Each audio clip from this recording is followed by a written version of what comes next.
Today, I want to introduce you to a man who dedicated his life to preserving traditional Indian fiber arts, Ashok Bishnoi.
Hi, welcome to Fiberchats. My name is Irina. I'm the host here. My guest today comes from India, Ashok Bishnoi. Welcome. Namaste. Well, your goal in life, as I understand it, is to implement Gandhi's khadi ideology. Tell me, what is khadi ideology? Tell me what's khadi for my viewers. Yes, exactly. Many people know about Gandhi, Mahatma Gandhi, and his work, his life for Indian independence struggle, and a long life of 80 years, Right. approximately 80 years. He worked socially. He started from South Africa, and then he worked there for the independence and the rights of the people there. And then he came to India and worked for the Indian freedom struggle. And during that, in 1919 or 1920, he discovered khadi as a village industry. People working in villages spinning the yarn on a spinning wheel and then weaving by hand on the traditional handlooms. That was a big industry in India before independence and before Britishers came here. So Right. traditionally it was a big industry here, but when the British company came here, they, because of their industrialization, they wanted their their products to be sold out in India. So they introduced the machine made fabrics here, so that the traditional system of making the fabric with hand was lost. So Gandhi somehow found the spinning wheel somewhere, and he knew the history that how the fabric was made and how it is replaced by the industrial made products. That's how the people were getting idle and poor because of the lack of the work. Right. Because we were not an industrialized society, we were working by we were a village society, working with the hands and all the things doing yourself. So there was a balance, and India had a good wealth because of that, but it became poor because of the industrial products and not producing them yourself. The economy was badly affected by that. So he introduced khadi again, and he gave a message that you do your work again with your own hands. So you should have the production ability, the production power in your own hand, in a decentralized way, working at every home, at every villages. So you do your work on your own. So this is a decentralized way and making wealth. That's the economic principle. So that was the khadi, was a quite handmade fabric with the big idea of self-reliance and your wealth, your life, your productivity, your creativity.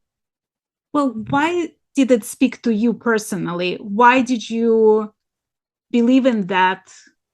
What's your relationship with fabrics, with production of fabrics? Why did it speak to your heart? Yeah, it's a long story, like 25 years. Uh, I was not very good in study, like education or studying. So I did my education a little bit like in arts, a bachelor of arts, and I completed it. And when it came to choose a career for your life, for your work, I couldn't like anything because I was by nature I was very much thinking about the purpose of life, about uh, about life in general. What is the purpose of life and why we are living, why we are human beings. So these kind of philosophical questions, I was always pondering over it. So I was in myself always very introvert and much thinking. I was enjoying it a lot, but not engaging with the much with the people or other activities, and I didn't like anything like other works or that, like doing a job or a government job or a computer job or a whatever people do for living. Right. It was not very usual or very easy for me. So I was searching here and then I found some very beautiful hand embroidered cushion cover somewhere in an exhibition. So those hand embroidery were something from my place of land. So it was very personal, very identical, which was very cultural, which is your own identity of your land, of your culture. So that gave me a sense of culture and a beauty. And this was my first introduction to a sense of culture.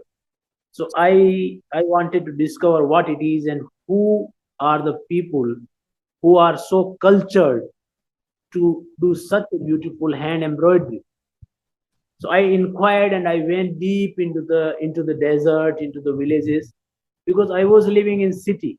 It is a small city. Bikaner is a small city, not a very big city, but after all, it is a city, and I came from the village. So I had the childhood memories of living in a village, which I really had a sweet, yeah, good memories of childhood. I really enjoyed my childhood there.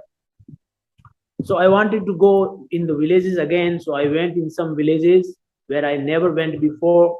I met those women who did that hand embroidery, and I came to know that they were the women who came from Pakistan in India in 1971 as war refugees, Right. and they brought that art of hand embroidery with them. They had this art traditionally there, and they used to do it as a hobby for their personal use. Some organization got them made those cushions covers to sell somewhere, but it was not meant to sell. It was only for their personal use. They would do a beautiful hand embroidery for giving as a dowry to their daughter in the marriages. They would spend many months to do a single piece of cloth to be given as a dowry. So they were very simple people in the desert area, living in very simple huts, uh, very, you can say, very poor also, and having a very poor health, like very weak in body, and their traditional costumes, wearing their traditional costumes, living in simple houses, doing little bit agriculture works in the desert. But their embroidery, their sense of culture, their sense of aesthetic sense really captured me. That this is something, the culture which I was missing in the city. So I wanted to engage more with them. I gave them some fabric pieces and bought some threads to make the embroideries. I made some sample cushion covers with them 25 years ago, which are still with me. So I have some, I don't have much because they are in the shop, but I have a sample like something like these. Yeah. It is a geometrical hand embroidery, not any flower or like that. Very geometric, and when they do it, they count the yarn of the fabric, the weave of the fabric, and they go very similar and straight without any pre-print on it. Right. No print. So the image, the what you call it, the design is in their mind, and Right. only creating it with the needle, and so symmetric and neat and clean. So their perfection is like machine. So people think that it is by machine, but it is by hand. And Right. it is something very different hand embroidery from the embroideries I had seen before, like floral embroideries, or you do before you print, emboss something and then you do on it. That really didn't catch me. But doing it just with the needle without any print and different motifs and different designs. There are Suf, Pakko, Kharak, Kambhiri, and these kind of motif names they do. And I saw there some old pieces there also. So what they did, I asked them to do the best pieces they can do as a cushion cover for me. So I got some 100 cushion covers on that time, which I always kept with me, and I found them the most beautiful handicraft in my sense. So after all, I had to do a career to earn something, have a living. So I thought, why not I do something in crafts so that I can provide some livelihoods to these people and tag these things as cultural objects and sell them. Right. But So that's your what. company doesn't just do the pillow covers, right? Like there is also fabrics that you have people who weave fabric from scratch, and then there is whole camel production there where you buy the wool of camel, but then you have people who spin it, right? Tell me about that production. Like, how did you start with it? That's coming later because it's taking much time, because it is a story of 25 years which I have to tell you in 5 minutes or 15 minutes. So it's difficult to be brief, but still I would like to be brief in it. So I tried to make an organization in which I can do all the crafts. And this was my first introduction as a hand embroidery to the crafts. I didn't know about khadi on that time. Yes, I heard about khadi, that khadi is something which Gandhi promoted, but I had nothing to do with it. So I made an organization called Hastashilp, a society for handicrafts. Hastashilp means handicrafts in Hindi. So I made that organization, and I had no money on that time, so I wanted to get some funds.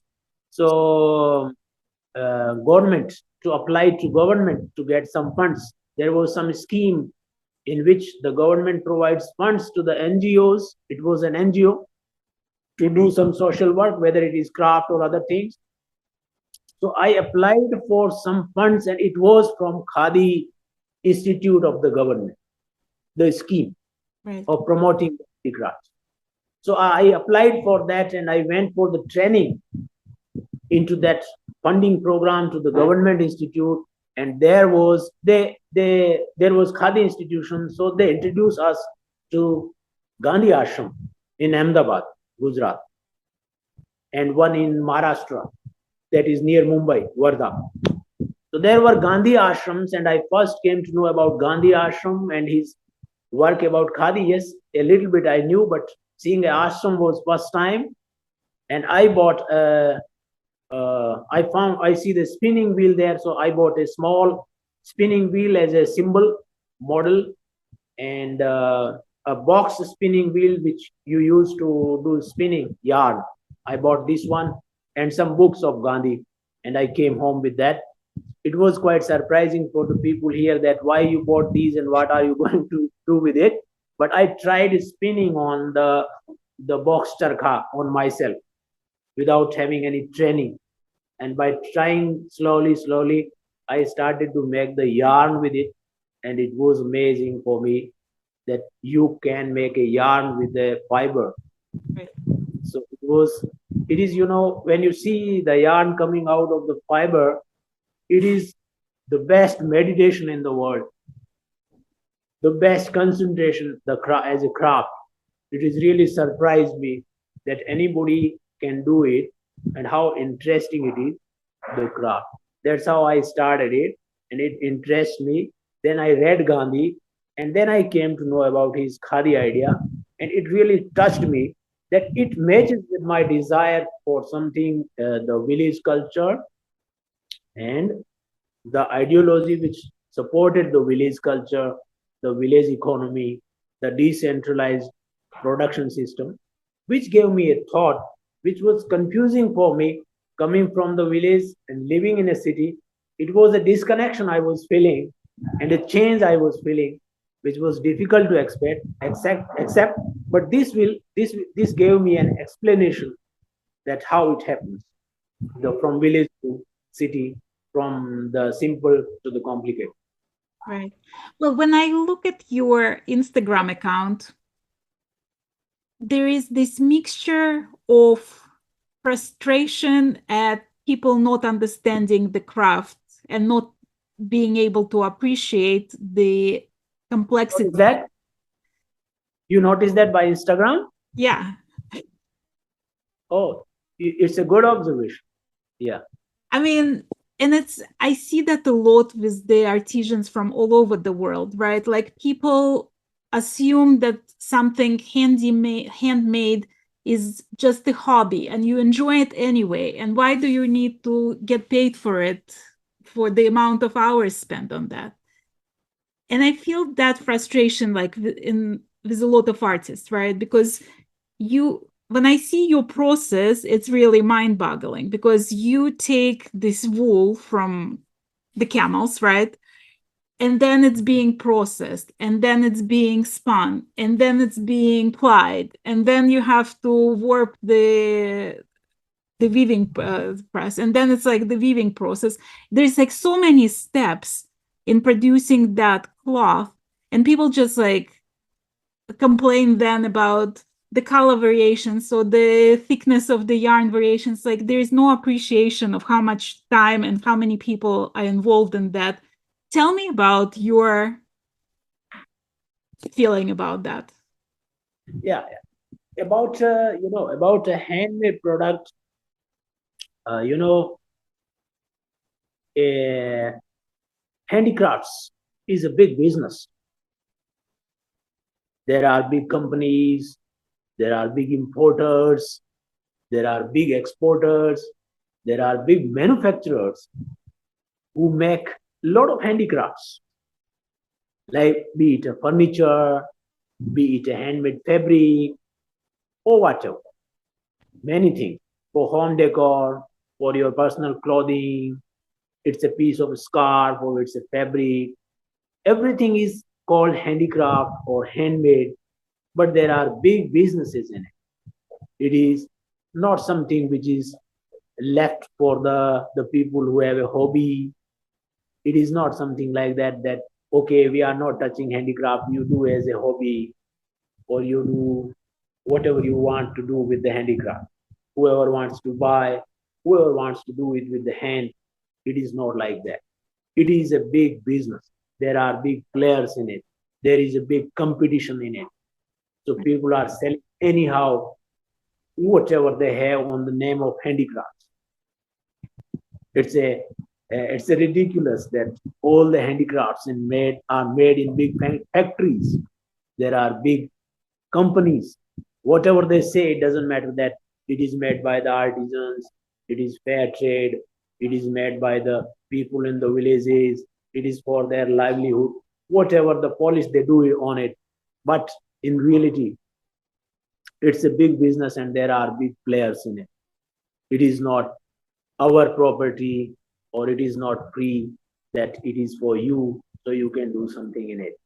So that's how people take handicrafts, as it is granted, it is available everywhere, it can be bought. So people demand more in it, more colors, more variations, more products according to their choice. People keep on demanding it because it is supplied, because it is a competition, because it is a market, because whatever people want, it is supplied by the capitalists, the industries. So, in my view, handicrafts is something very touching, something very unique, something very individual. But people don't take it like that. When you are selling something, it becomes a market thing. And when it becomes a market thing, the customer is the king. So he demands whatever he likes. So it goes on like that. It is hurting, but it is like that.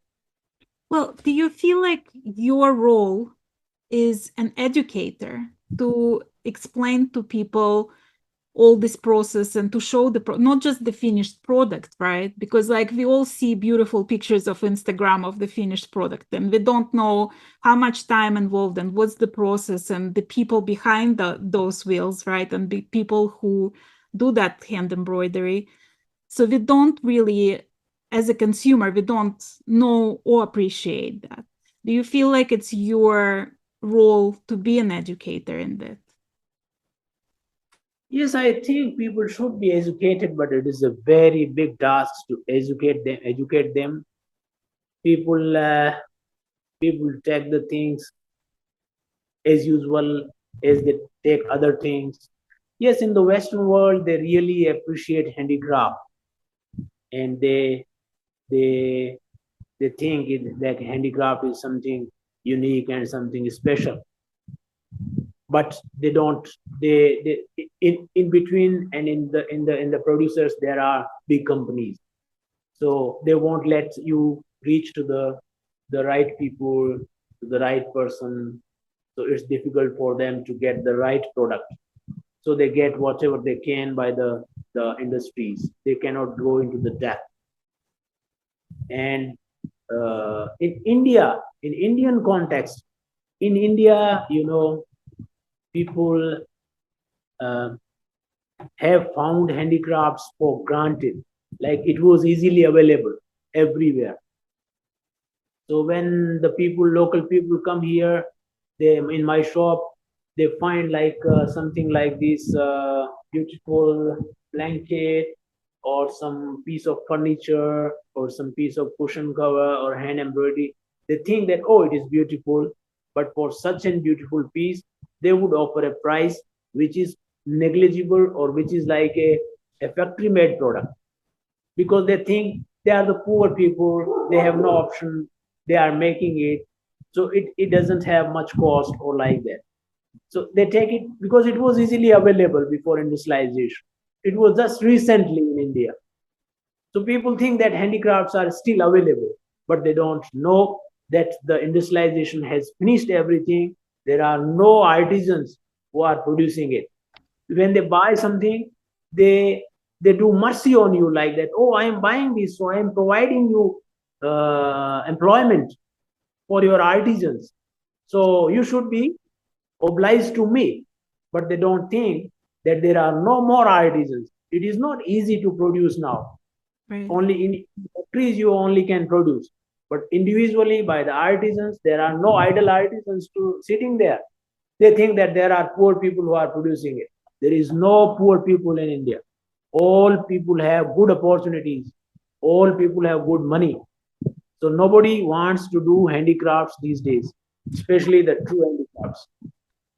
Why do you think it's important to keep handicrafts, to keep that cultural background of yours alive? Like, what's the meaning of it, right? For the to continue, because we like people will argue that things change, things evolve, and it's used to be important because there was no other opportunities, but now that we have the machines, we don't need that anymore.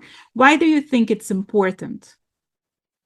Yeah, it's a very good question. I observe the people, their life, their style, their working, their behavior, and how they feel. Are they happy or are they not happy? So I keep on observing if they are happy with the present culture and with the machine made things, if they are enjoying and if they are not missing something. then it's completely okay. There is no need to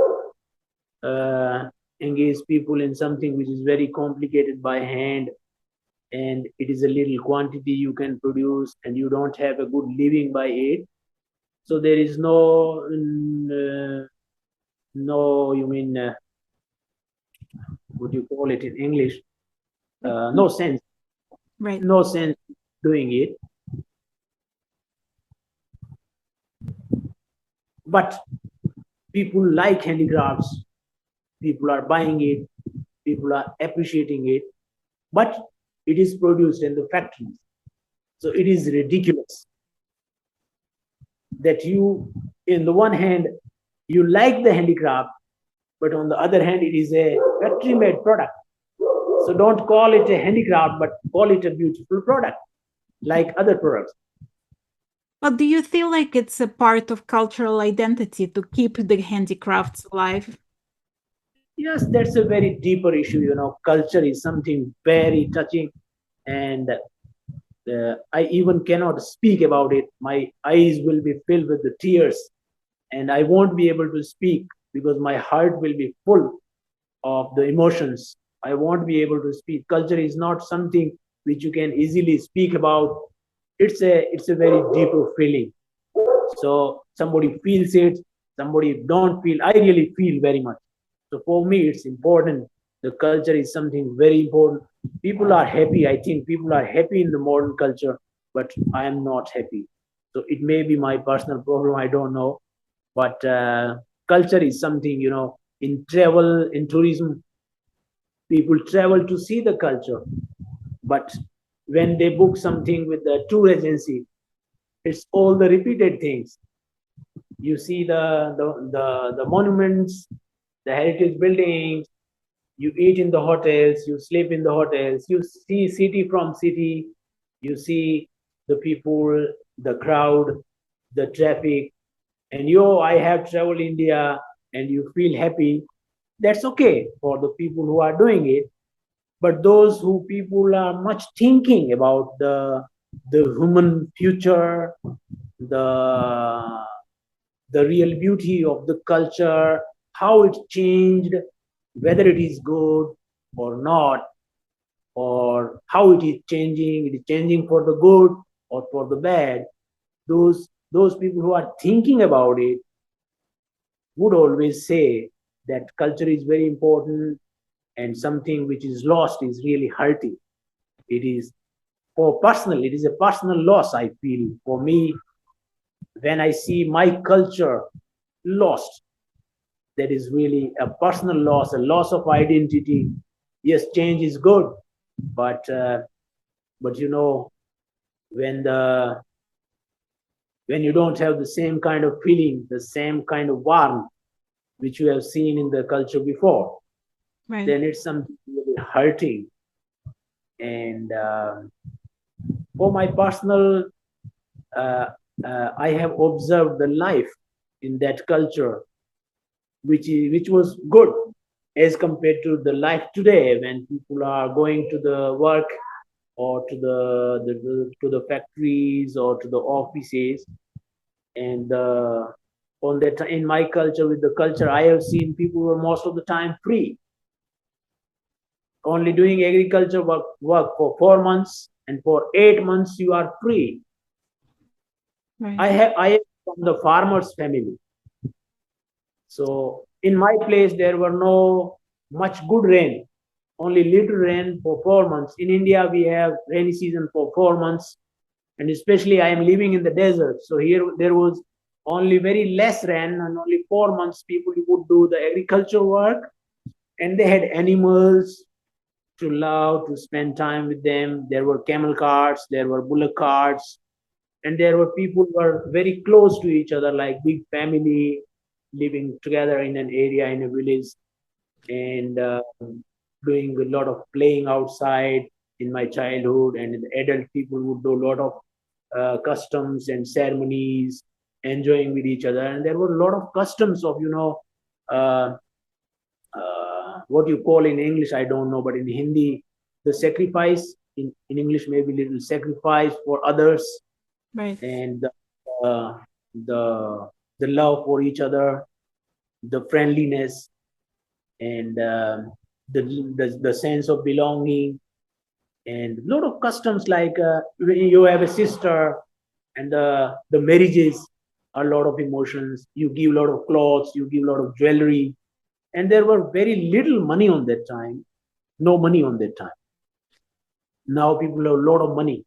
Right. So this money is a big change which has come on that time. A lot of activities, a lot of emotions, a lot of good things doing. There was a sense of life on that time. So now you have more material, more money, but that sense of belonging, that friendliness, that closeness, and a lot of customs. The my mother and the village women would singing themselves together and doing a lot of marriage activities today, day-to-day house activities, taking care of animals and making food, many things which I really miss in the present culture. Maybe people like it today, but something is really happening bad in my view. Well, if you think about your past 25 years, do you feel like you're making a change? And what's your dream for the next 25 years? Like, where do you see this business going? What's your ideal case scenario? Uh, for these 25 years, for the change point of view, for the business point of view, for an effect doing or making something change, I have done a very little. I have been very slow. I have been only discovering myself and uh, thinking that whether I am going right or wrong. So always comparing, thinking, rethinking, and discovering myself, convincing myself.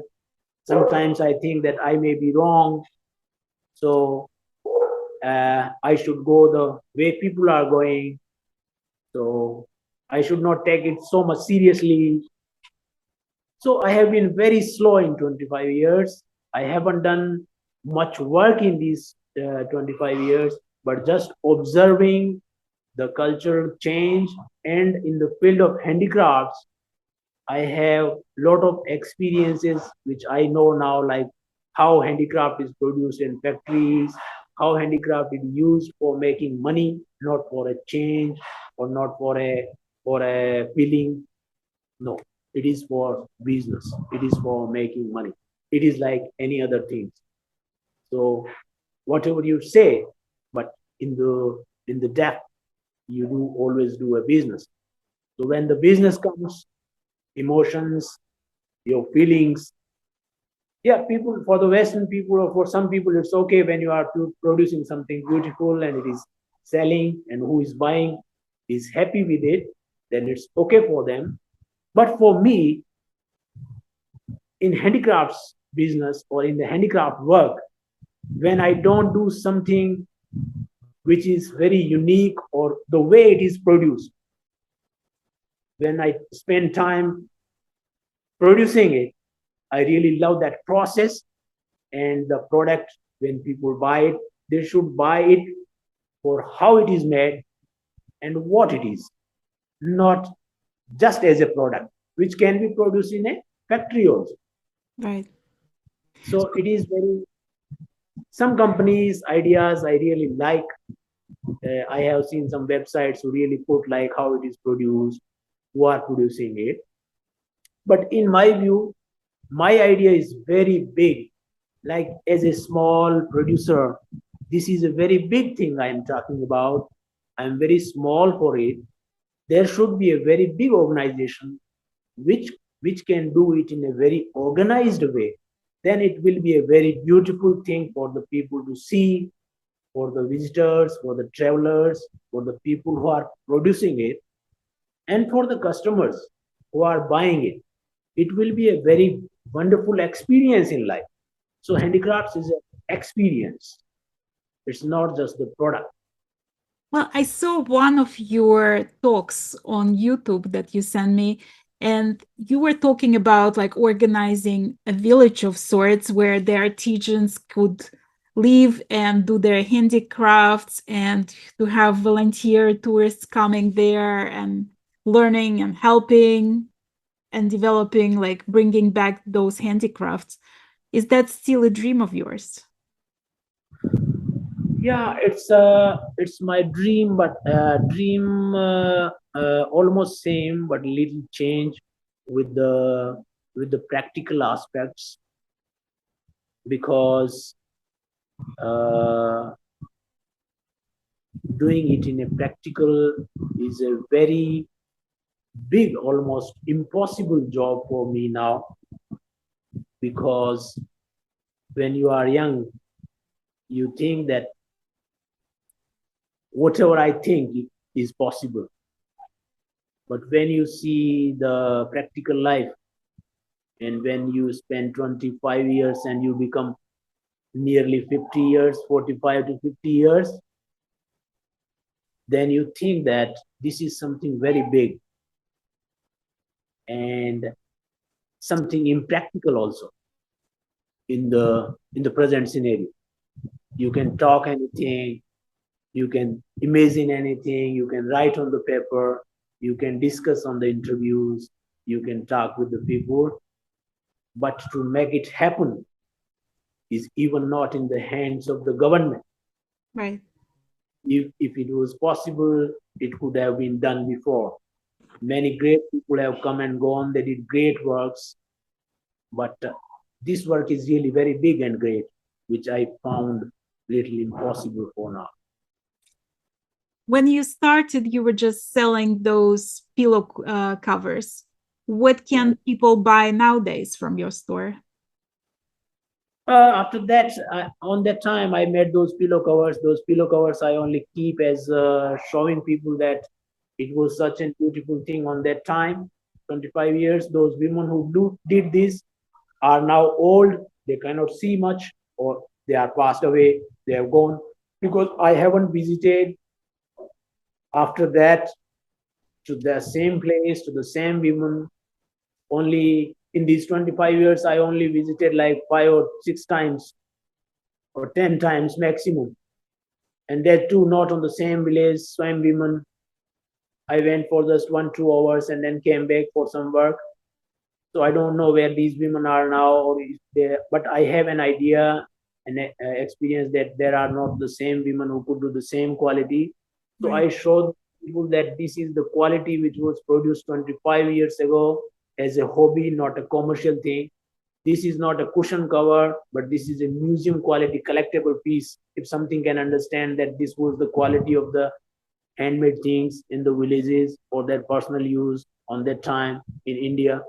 So in this Thar desert, so this was the one piece of the many handicrafts here, which you can see the quality.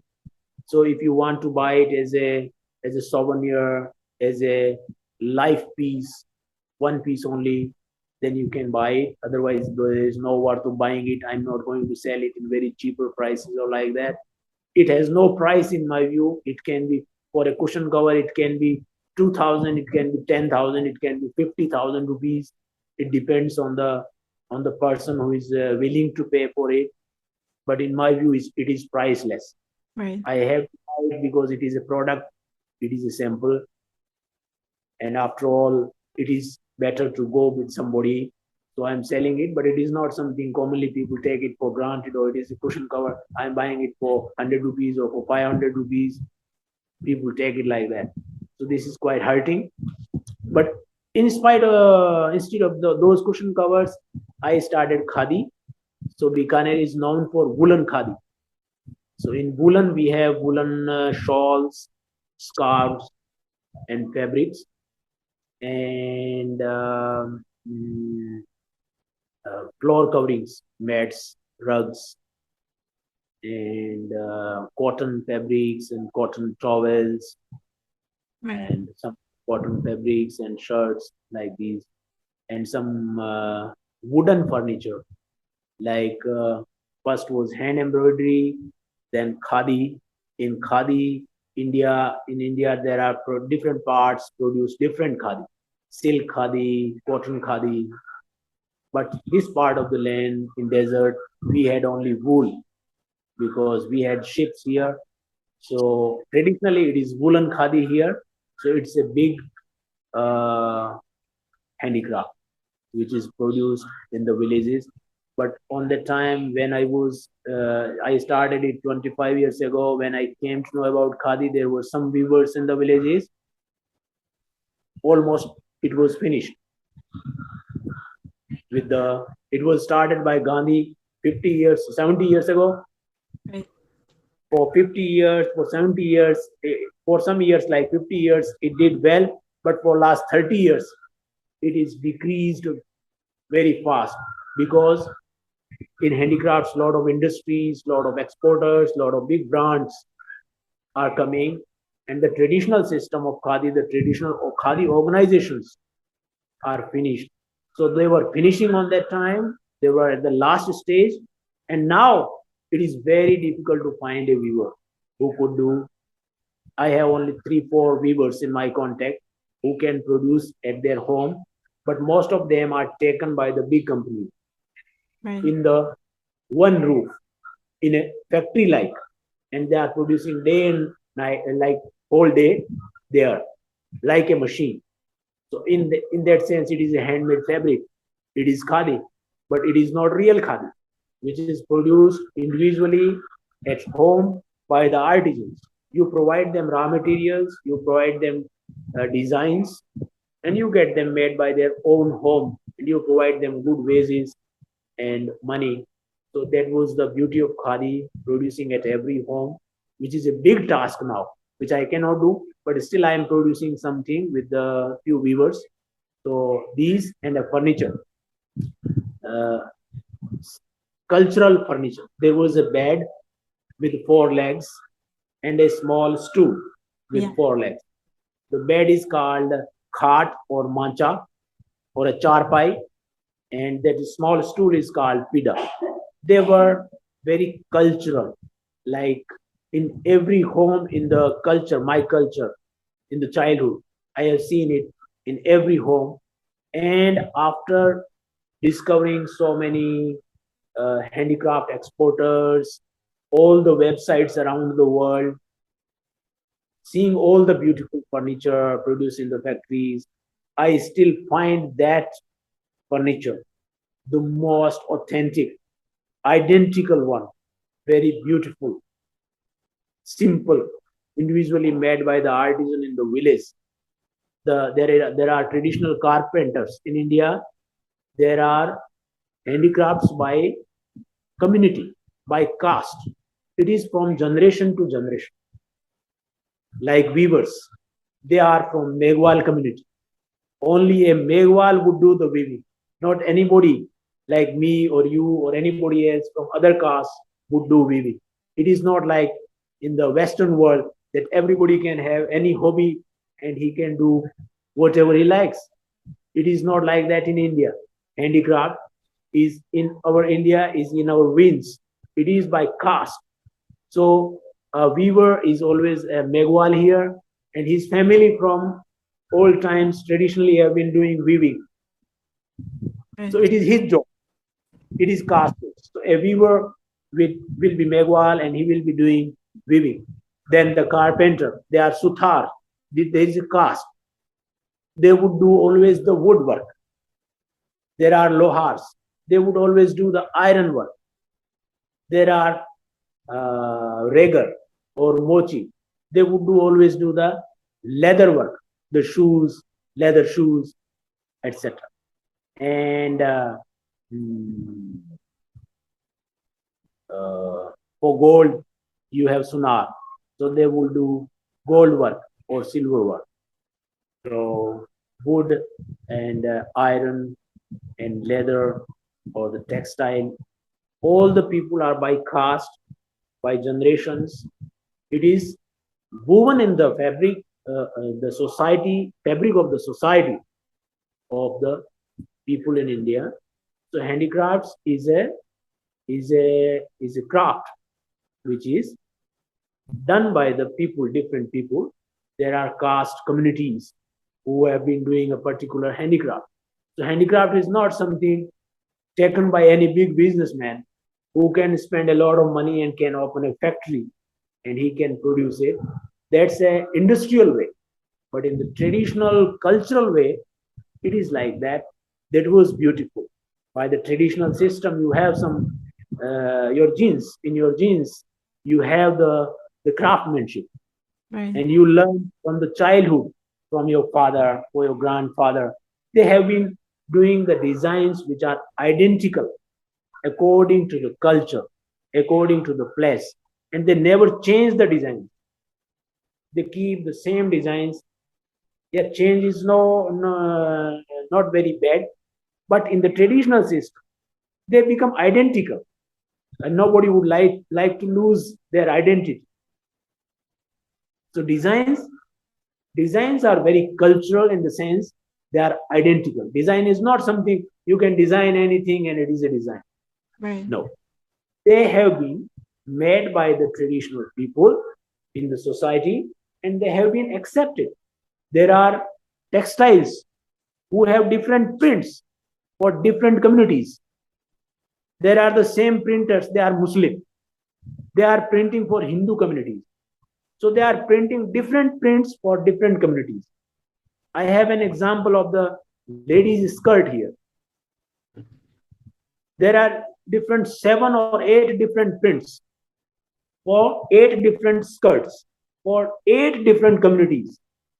Like I am a Bishnoi, my community will have a different. My the women in my society would wear a different skirt that is fixed. That used to be fixed. By seeing her, anybody can say she is a Bishnoi lady. If she uses the other skirt, then it is very awkward. Right. Well, Because it is an what do you feel identity. like? What do you feel is your goal from like now that you are 25 years later? What do you see as your goal? Oh my God, I would really like to uh, having producing them in the same way, whether it is little bit the making some shawls with the artisans, making some pieces of embroidery with the women, making some piece of furniture, making some leather products, making some iron products, and some jewelry uh, with some artisans here, producing little bit with them and selling them individually to the customers who would really like it to buy individual things, individually produced, and especially for them, not in a big, not a mass production. I don't think that by this way I would be able to keep the artisans always available for me because without a quantity, you cannot keep the artisans going. Yes, I am selling something for me, like I am selling something of the textile, something of the wood, something of leather. So for me, it's a survival enough. But for artisans, it should be some big. So I would plan to do some with some big companies or like that, so that they can provide me some orders and I can produce something with the artisans. Yeah. I want to thank you for being a guest of my channel and letting me know a little bit about your life and what you do. It was very interesting to learn about it. Very nice to discuss about you, and I don't know what I spoke and what I said, but it was just without any thinking anything much. So it was just on the spot, whatever I could say, I said. But for me, life is not an easy thing, going very easily. It's overwhelming for me. Yeah, and one thing I would like to say that when people buying thing and selling thing, this handy the usually the thing selling and buying is very easy. People are buying anything and people are selling anything. That's a very easy thing people are doing. But in this field where I am working, it's something very difficult to produce something, to sell something, to buy something. So I would ask people that don't take it just as granted, like we are buying and selling something. When you do something, when you buy something from me, it is really, really, really something very special. Not usual thing you are buying or cooking. It is like that. Right. Yeah, after all, it is a product. I do agree, and people have a different life. I don't know what your life is and what your atmosphere is, what kind of life you are living in. But these are my thoughts. And I would really like to mention Rika, who introduced me to you and made it possible to have an interview with you. So it is a great effort by her to tell you about me, and you taking my message on the spot and making a program to take the interview and giving me a chance to speak my thoughts in front of all of you. Uh, I wish you all the best. Enjoy your. You must be having afternoon there. Yeah, it's still morning. Morning. So have a great day. Thank And my journey or my business or my work is really overwhelming, really very challenging. It's not easy. Sometimes it's ruining my health. It's a storm inside me which is trying to come out, which is always harmful for me, also for my health, for many things. So don't take it as just a other interview or just a simple thing in life. It is really a very big and which will compel you to think more about it. No, it's not easy. It is something what I am doing is something not very very usual. It is not very usual thing for me. Whatever I am doing, it is really very very special, very touching. So I want people to take it like that. For me, it is something very big, but for the outer people, I would appreciate if they could take a little interest in it and they could appreciate my feeling. It would be great. It was lovely to meet you. I really enjoyed our conversation. Interview is not an end of the life, so we will always be getting in touch and discussing things and ideas and what I am doing here and what are you doing there. We will be having a lot of fun. Thank you. Thank you.